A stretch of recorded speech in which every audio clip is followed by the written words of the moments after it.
Ürəyinizdə güneş olsun, sayğılı soydaşlarımız. Bugün Azərbaycanın çevrəsində gedən oyunlarla bağlı qısa şəkildə baxışlarımı sizinlə bölüşmək istəyirəm. Bunun üçün yığcam bir yazı yazmışam. Elə o yazını da baxışlarınıza sunmaq istəyirəm. 100 ilin, əsrin saziş oyunu. İkinci Qarabağ savaşı 2020-ci ilin noyabrında başa çatmış sayıldı. Ancaq biz onda yazdıq ki, Qarabağ sorunu hələ çözülməyib. Baxın, üstündən 5 il keçir. Hələ də barış bağlaşması, ərəbcə desək sülh sazişi ortada yoxdur. Düşünür ki, olmayacaq da. Bizi 100 il öncə çözülməsi zor olan bir oyunun işinə soxublar. Torpaqlarımızda Ermənistan dövləti yaratmaqla bizi onun varlığı ilə barışmağa zorlayıblar. Biz hara qədər bununla barışacağıqsa, ora qədər savaş, gərginlik davam edəcək. Erməni daim torpaqlarımıza göz dikəcək, torpaqlarımızdan daim Erməniyə pay verəcəklər. Bunu Batı da edəcək, Rusiya da. Bugün Erməni əldən ələ keçsə də, onu ən çox Rusiya qoruyacaq. Rusiya Azərbaycanı işğalda tutmaq, onun iqtisadi olanaqlarını mənimsəmək üçün gözümüzdə həmişə erməni qorxusu, xofu yaradacaq. Rusiya içimizə elə dərin kök atıb ki, onun caynağından qurtulmaq asan başa gəlməyəcək. Bu məsələ Batıya boyun əyməklə də çözümünü tapmayacaq. Hətta bizə yaxın olan Türkiyə dövlətinə belə güvənməklə məsələnin çözüm yolu bəlli deyil. Türkiyə dövlətinin başına Erdoğan kimi yıxıcı deyil, Türkiyəni düşünən biri gəlsə də, Azərbaycanın işğallardan qurtarması təkcə Türkiyə ilə birlikdən keçmir. Burada bir haşiyə çıxmaq istəyirəm. Mən Türkiyəni sevirəm. Türkiyə bizim Türk olaraq, Azərbaycan olaraq arxamız, gücümüzdür. Ancaq onun başında Erdoğan olarsa, ya da Erdoğandan fərqli dış güclərin buyruğunda çalışanlar olarsa, Türkiyə bizim gücümüz olmayacaq. Nəinki bizim gücümüz, heç özünün də gücü olmayacaq. Türkiyə ayrılıqda dövlət olaraq gücdür. Ancaq Erdoğan güc deyil, kadrdır. Ona görə Türkiyə dövləti güc olmalı ikən kadr durumuna düşüb. O da dış güclərin kadrı durumuna düşüb.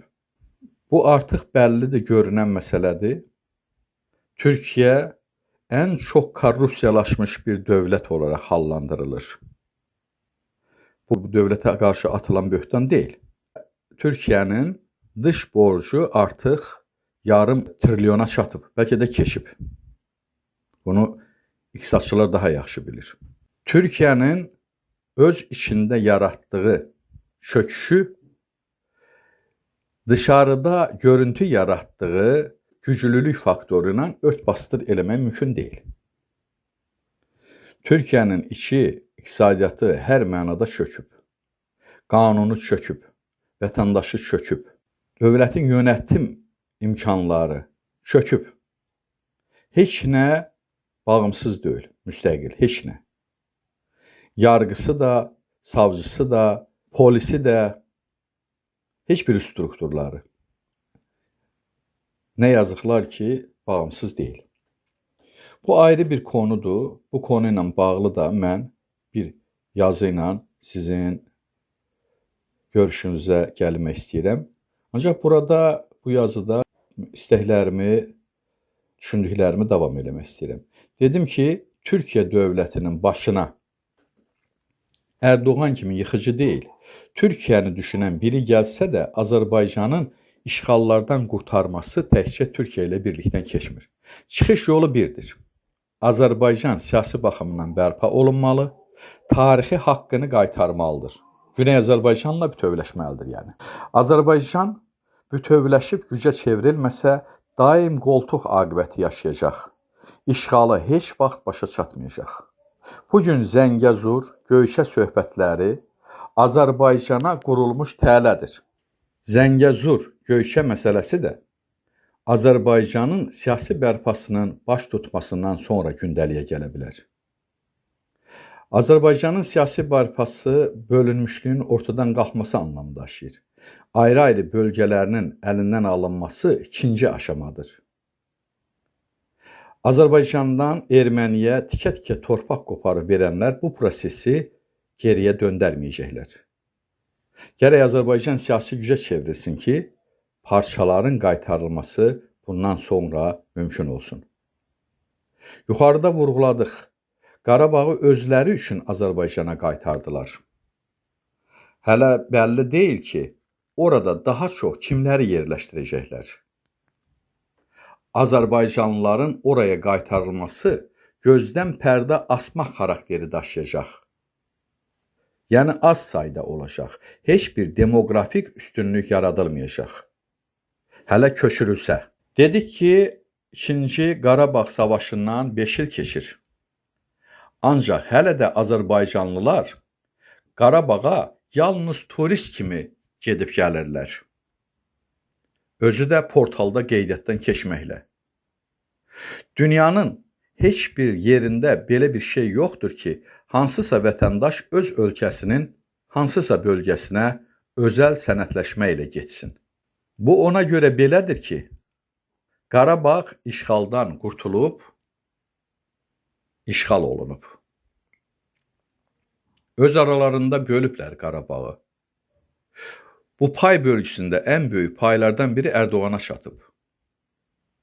Bu məsələni mənə elə gəlir ki, toplumumuzda çoxları bilir. Məsələ yetərincə aydınlaşıb, genişlənib, bəlli olub. Qarabağın qurtuluşunda yardımçı donu geyinənlər səmimi olsaydılar, 5 ildə gərək bütün Qarabağlılar öz evlərinə ya da öz torpaqlarına dönəydilər. Öz evlərinə deyirəm, kimlərsə deyə bilər, onların evləri qalmayıb. Qalmayıb, tikmək gərəkdir. Özlərinə böyük xəzinələr yaratmaq yerinə Qarabağlıların uçurulub dağıdılmış evlərini bərpa etməli idilər. Ancaq kimdir bu işlərə icazə verən? Bundan sonra Erdoğanın, Putinin əlindən Qarabağı almaq yuxu macərası kimi bir şey olar. Qarabağ onların hesaba sığmayan gəlir qaynaqlarıdır. Bizdən ötürü nə fərq edər? Qarabağ istər erməni işğal etsin, istər Putin, istər Erdoğan. Putin, Erdoğan. Hələ ABD, Böyük Britaniya, İsrail üçlüyünün projeləri öz yerində. Hələ işdəki talançıları da demirəm. Bütün bunlar olduğu sürəcə Azərbaycan nə güclənəcək, nə də işğalı başa çatacaq. Ona görə yuxarıda vurğuladıq. Ermənistanla Azərbaycan arasında barış bağlaşması sülh sazişi baş tutan deyil. Əslində bu bağlaşma Ermənistanla Azərbaycan arasında bağlanmır.